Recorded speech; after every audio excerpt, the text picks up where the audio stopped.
ఇవాళ మనం ఏం చూస్తామంటే మన దగ్గర కూడా చిన్న చిన్న పిల్లలు ఉంటే ఒక బాల్ తీసుకోరా పోయి, ఒక బ్యాట్ తీసుకో, లేకపోతే ఏదైనా ప్లాస్టిక్ కార్, మమ్మీ నాకు ఇది కావాలి అది కావాలంటే కూడా మనం ఇప్పిస్తాం కదా. దాంట్లో మన పిల్లలు ఆడుకుంటారు. అంటే మన దృష్టి మన పిల్లల పైన ఏ విధంగా ఉంటుందంటే నా పిల్లోడు స్కూల్ వెళ్ళాలి, nursery, UKG, first, second, third, 10, దాని తర్వాత ఆయన ఇంటర్ చదువుకోవాలి, ఆయన ఇంజనీర్ కావాలి, ఆయన డాక్టర్ కావాలి, మాకు మంచి ఆయన ఒక మంచి జాబ్ లో వెళ్తే మాకు మంచి డబ్బులు కూడా వస్తుంది నెల నెలకి. అట్లాంటి ఆలోచన అందరిది ఉంటది, నాది కూడా ఉండొచ్చు, అందరిది ఉంటది. కానీ జీజామాత లక్ష్యం నా ఛత్రపతి శివాజీ, నా శివాజీ ఔరంగజేబ్ తోని యుద్ధం చేయాలని ఆ విధంగా మహాభారతం గాని, పురాణం గాని, యుద్ధ నీతి గాని అన్ని విధాలుగా ఛత్రపతి శివాజీ మహారాజ్ కి ట్రైన్ చేస్తుంది అమ్మ. ఛత్రపతి శివాజీ మహారాజ్ కు ఫస్ట్ గురువు ఎవరంటే జీజామాత తమ్ముళ్ళారా. ఫస్ట్ గురువు జీజామాత, అన్ని విధాలుగా నేర్పిస్తుంది జీజామాత ఛత్రపతి శివాజీ మహారాజ్ కి. తమ్ముళ్ళారా, ఇక్కడ ఎవరైనా 12 సంవత్సరాలు పిల్లోడు ఉన్నారా? నువ్వు కనబడుతున్నావు, లేవు. నీ ఏజ్ ఎంత? 14? అబ్బా, 2 years పెద్దనే. ఛత్రపతి శివాజీ మహారాజు చిన్నప్పటి నుంచే గ్రూప్ తయారు చేయాలి, యుద్ధ నీతి, యుద్ధ కళ తీసుకుని రావాలి. 14, 12? పెట్టుకో, పోత తీసుకొని వెళ్తాం. ఆయన కూడా ఛత్రపతి శివాజీ మహారాజ్ తయారు చేస్తాను నేను నా కొడుకులాగా. ఛత్రపతి శివాజీ మహారాజ్ ఒక టీం తయారు చేస్తారు చిన్నప్పుడు సమయంలోనే. గుర్రం పైన ఛత్రపతి శివాజీ మహారాజ్ ఊరు తిరుగుతాడు. చుట్టుపక్కల చిన్న చిన్న ఊర్లుంటే అక్కడ తిరుగుతూనే ఉంటాడు గుర్రం పైన. ఒక ఊర్లో పోయిన తర్వాత ఆయన చూస్తాడు, ఒక గౌ మాతకి ఒక కసాయోడు, ఒక తుర్క కసాయోడు గుంజుకుంటా తీసుకొని వెళ్తుండు. అందరు చూస్తున్నారు, గౌమాత అరుస్తుంది, గౌమాత ఏడుస్తుంది, ఎవరు కూడా ఏం చేస్తలేరు. ఎందుకంటే ఆ కసాయి చేతిలో కత్తి ఉంటది, ఇంకో చేతిలో తాడు ఉంటది, గుంజుకొని తీసుకొని వెళ్తుండు. ఎవరేం చేస్తలేడు తెలుసు కదా ఈ కసాయోడుని. కానీ అదే సమయంలో ఛత్రపతి శివాజీ మహారాజ్ ముందుకెళ్తాడు. ఛత్రపతి శివాజీ మహారాజ్ అడుగుతారు, రే ఎక్కడ తీసుకొని వెళ్తున్నావు మా గౌమాతని? ఆ కసాయోడు చూస్తాడు, నువ్వు ఇంత ఉన్నావు, నాకు అడుగుతున్నావు, నువ్వు ఎవరు? మళ్ళా శివాజీ మహారాజ్ అడుగుతారు, మర్యాదగా అడుగుతున్నా, నా గోమాతని ఎక్కడ తీసుకొని వెళ్తున్నావు? ఆ కసాయుడు అంటాడు, ఇది మా తినే ఆహారం, దీనికి నేను కోయనికి తీసుకొని వెళ్తున్నాను. ఛత్రపతి శివాజీ మహారాజ్ కి కోపం వస్తుంది, కత్తి తీసి గుర్రం పైన నుంచి దుంకి ఆ ఫాల్తు వాడు, ఆ తురుక లంజ కొడుకు చేతు నరికి గౌమాతని రక్షించిన మన ఛత్రపతి శివాజీ మహారాజ్ తమ్ముళ్ళారా. 12 సంవత్సరాల్లోనే మన ఛత్రపతి శివాజీ మహారాజ్ గౌ రక్షణ చేసిన తమ్ముళ్ళారా.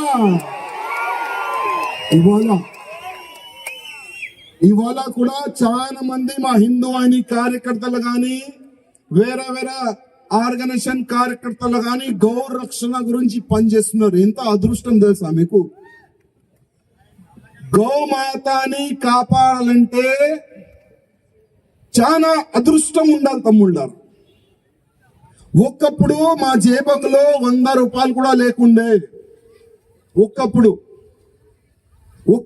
మా జేబులో 100 రూపాయలు కూడా లేకుండే. ఆ సమయంలో మా త్రివిక్రమరావు గారు, మా గురువు గారు, అప్పుడు హిందూ వాహినికి ప్రచారకగా ఉండే. మా ఉప్పల రాజన్న గారు మాకు మార్గదర్శనంగా ఉండే. వాళ్ళు పిలిచినారు, ఇక్కడ రండి, కొట్లాట మీకు ఇష్టమా అడిగిండు. కొట్లాట ఇష్టమా, అరిచేది ఇష్టమా, ప్రచారం చేసేది ఇష్టమా అడిగిండు. 3 ఆప్షన్ ఇచ్చిండు మాకు మా రాజన్న.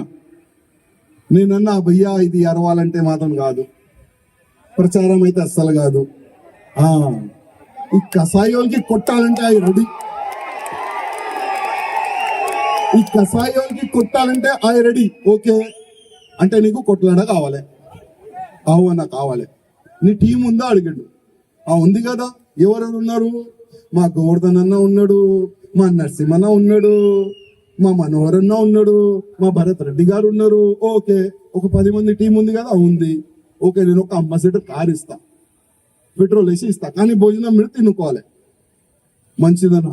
ఏం చేయాలన్నా అంటే ఇప్పుడు బక్రీద్ వస్తుంది కదా, మేము ఒక రోడ్ చెప్తాం, అక్కడ మీరు పోవాలి, బండ్లు ఆపాలి, ఆవులు చెక్ చేయాలి, ఆవులు పట్టుకొని పోలీస్ స్టేషన్ తీసుకొని వెళ్ళాలి, కేసు పెట్టి గౌశాలలో ఇడవాలి. మంచిదన్నా అన్నాం.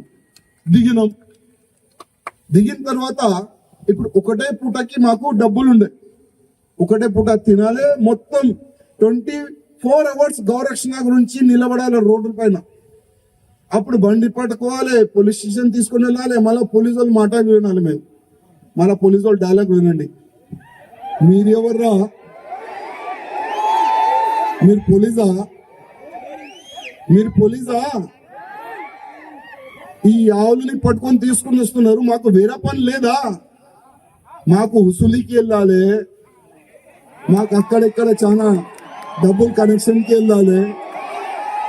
లేని పనులు ఎందుకు తీసుకొని వస్తున్నారు కాబట్టి ఆ సమయంలో మా పైన పోలీసు వాళ్ళు ఇదే కామెంట్ చేసేది. ఇంకోటి మర్యాద కామెంట్ లేకుండే అప్పుడు చాలా గలీజ్ గా మాకు తిట్టేది ఆ సమయంలో పోలీసు వాళ్ళు.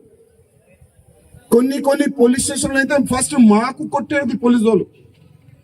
అదే కసాయి వాళ్ళకి కూర్చొని పెట్టి చాయ్ కాఫీ తాగిపించి ఇచ్చే పోలీసు వాళ్ళు. మా హిందూ వాహిని కార్యకర్తలకి ఇప్పుడు కూడా పోలీసు వాళ్ళు గల్లా పడుకొని కొడుతున్నారు. యాద పెట్టుకోండి, ఇవాళ సమయం మీది, రేపు సమయం ఏదో ఒక రోజు సమయం మాది వస్తుంది. మా హిందూ వాహిని కార్యకర్తలు గల్లా పట్టికే వాళ్ళకి నువ్వు నోట్ చేసి పెట్టుకోరా. మా కార్యకర్త అంటే ప్రతి ఒక్క హిందూ బంధువుల పైన చేసే ముందు ఆలోచన చేసుకోండి.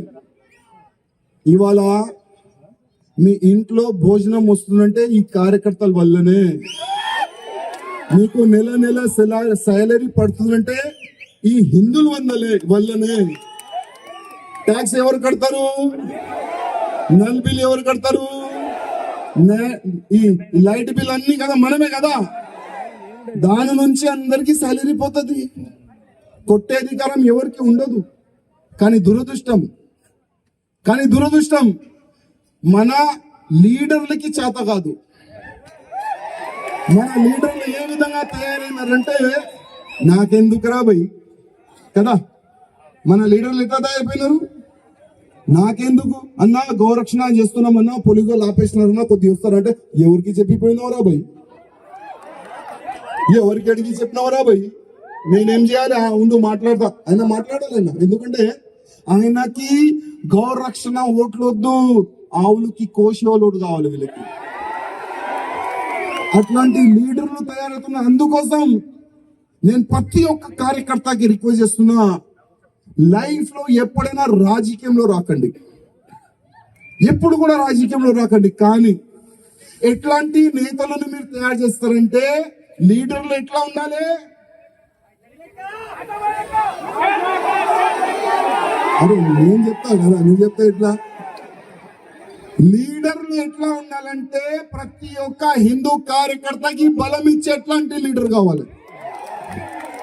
లీడర్లు ఎట్లా ఉండాలంటే అయ్యా నువ్వు గౌరక్షణ చేయి, నేను కూడా నీ ఎంబడొస్తా, అట్లాంటి లీడర్ కావాలి. అయ్యా నువ్వు గౌరక్షణ చేస్తున్నావు కదా, నీకు ఎవరైనా ఏదైనా పోలీస్ స్టేషన్ లో ఆపితే ఒక ఫోన్ చేయి, ఏదైనా అయితే కూడా నేను వస్తా నీ గురించి. అట్లాంటి లీడర్లు కావాలి. లవ్ జిహాద్ గురించి గాని, కన్వర్షన్ గురించి గాని ఇవాళ ప్రతి ఒక్క కార్యకర్త కొట్లాడుతుండు, ఫైట్ చేస్తుండు. వాళ్ళకి కాపాడేట్లాంటి లీడర్లు మనకు కావాలి. కానీ ఇవాళ నైట్ కి ఒక కండువా ఉంటుంది లీడర్లకి, మళ్ళా పొద్దుగల ఇంకొక కండువా ఉంటుంది లీడర్లకి.